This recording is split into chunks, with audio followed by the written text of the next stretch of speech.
Halo teman-teman, ketemu kembali pada kelas Game Concept and Design. Kali ini pada pertemuan ke-6. Ya, kita sudah belajar cukup banyak. Kemudian pada kesempatan kali ini kita akan mempelajari tentang dokumen. Ya, bikin game kok perlu dokumen sih? Ya, apakah memang perlu? Kalau perlu, apa sajakah dokumen-dokumen yang bisa kita manfaatkan untuk mendesain game? Ya, teman-teman yang dari Ubaya mungkin sudah dapat quest ya buat membuat GDD nanti waktu UTS ya. Nah, hari ini kita akan bahas GDD itu apa sih ya. Nah, jadi mungkin ada yang bertanya-tanya juga ya sama seperti yang sudah saya tanyakan tadi di pendahuluan ya. Bikin game itu masa harus ada dokumennya ya, buat apa? Apakah kita perlu membuat dokumen ya? Ada beberapa yang alat dokumen buat apa sih? Langsung bikin aja, langsung desain, langsung terjun di GameMaker atau di Unreal atau Unity dan lain-lain ya. Buat apa sih kita perlu bikin dokumen? Nah, yang namanya game documents ya, dalam hal ini adalah game design documents. Ini justru sebenarnya adalah langkah awal dalam pengembangan sebuah game. Ya, jadi kalau pertemuan kemarin kita sudah lihat ada yang namanya game development life cycle ya. Kalau tahap pertama adalah pre-production ya. Nah, pada tahap itulah kita sebetulnya perlu membuat game design document. Ya, bisa di tahap planning, analysis, hasilnya kita catat ke GDD. Ya, jadi sesuai namanya juga karena di sana ada kata desain, maka ini dipakai di tahap desain. Ya, kenapa kita membutuhkan GDD? Ada beberapa alasan. Ya, yang pertama itu adalah sebagai mesin waktu. Ya, kenapa kok dikatakan sebagai mesin waktu? Ya, sederhana aja sih. Karena ingatan kita itu jujur aja payah. Ya, kalau misalkan saya tanya minggu lalu atau pertemuan kemarin kita bahas tentang apa, ya, slide pada nomor 26 itu isinya apa, judulnya apa, bahkan saya aja nggak inget, ya kan? Itu ya, nggak usah nunggu 1 minggu. Ya, bisa jadi kira-kira 5 menit yang lalu, ya, ketika pada pendahuluan video ini ya, saya yang sudah ngomong sesuatu, ya, bahkan saya sendiri sudah lupa yang saya katakan, katakanlah 2 menit yang lalu atau 3 menit yang lalu itu apa, ya. Jadi memori kita ini lemah sekali pada awalnya, ya, semakin banyak keputusan yang kita buat, semakin banyak ide yang muncul, kalau tidak ditulis, ya sudah, mereka akan hilang gitu aja. Ya, satu-satunya cara supaya kita bisa membuat memori, ide, atau keputusan tersebut itu tidak hilang, ya ditulis, ya. Atau kita harus latih ingatan kita, kita harus mengingat ide tersebut berkali-kali sampai akhirnya masuk ke memori jangka panjang. Ya, tapi kalau enggak, maka dia akan disimpan di atau bahkan ditaruh di memori jangka pendek yang bisa hilang, bisa ketumpuan dengan memori yang lain. Ya, daripada kita ngandalkan otak, zaman sekarang sudah maju, pakai aja komputer. Ya, tinggal nulis dokumen. Kalau zaman dulu belum ada komputer, ya kita tulis tangan. Ya, itu salah satu gunanya GDD.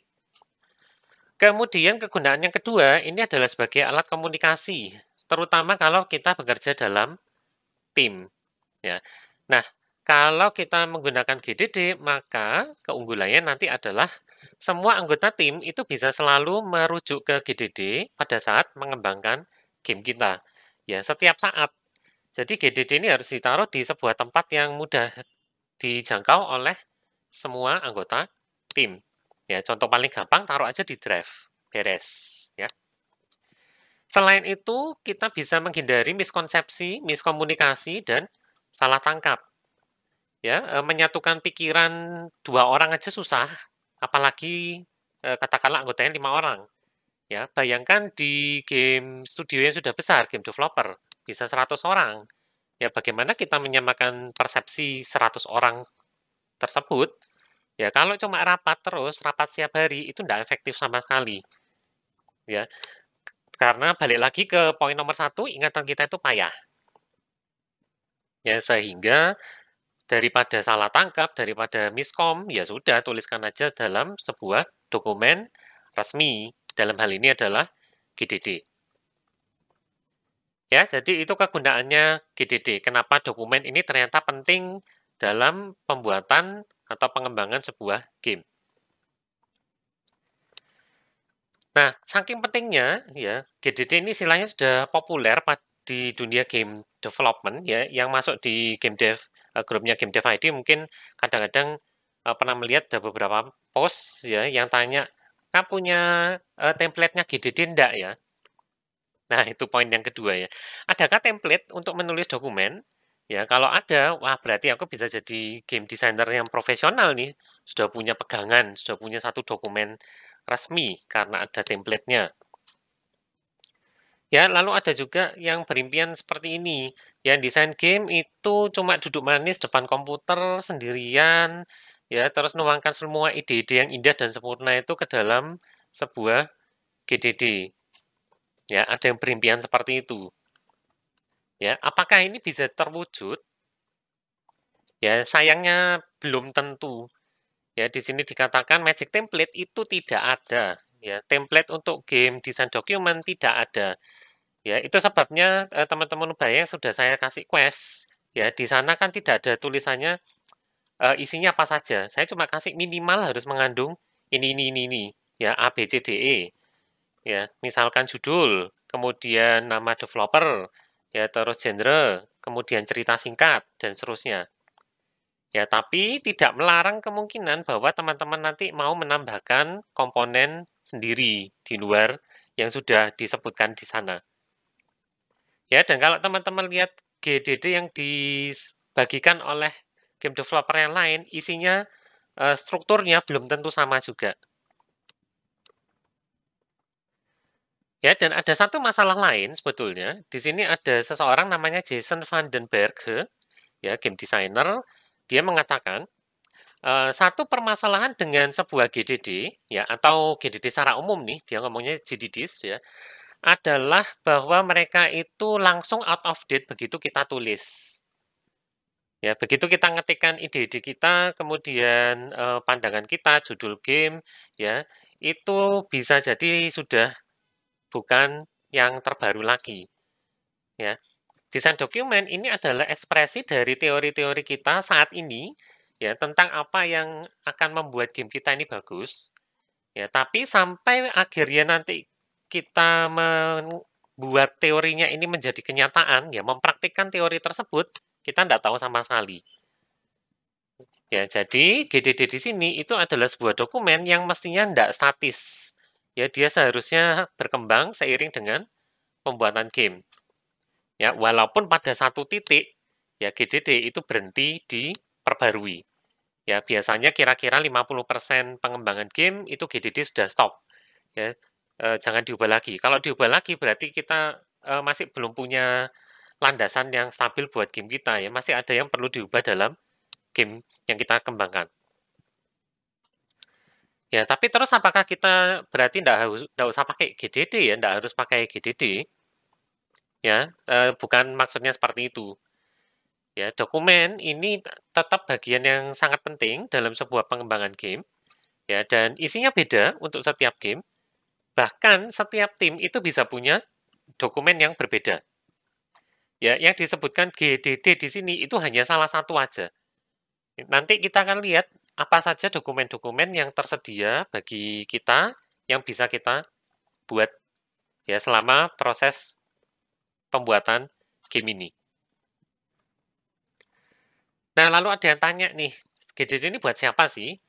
Ya, tentu saja yang jawabannya masuk akal, pertama yang terpikir, ya itu adalah ya buat kita sendiri, buat game developer, ya untuk internal. Tapi tidak menutup kemungkinan sesekali GDD ini bisa dipakai untuk pitching. Ya, minggu lalu, pertemuan lalu kita sudah melihat tentang pitching walaupun sekilas ya.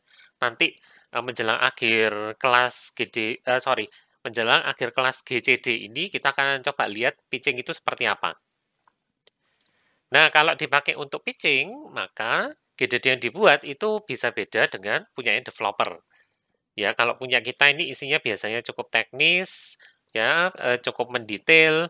Tapi kalau buat pitching, ya masa nanti semua detail tersebut kita berikan kepada orang lain yang bukan tim kita, ya.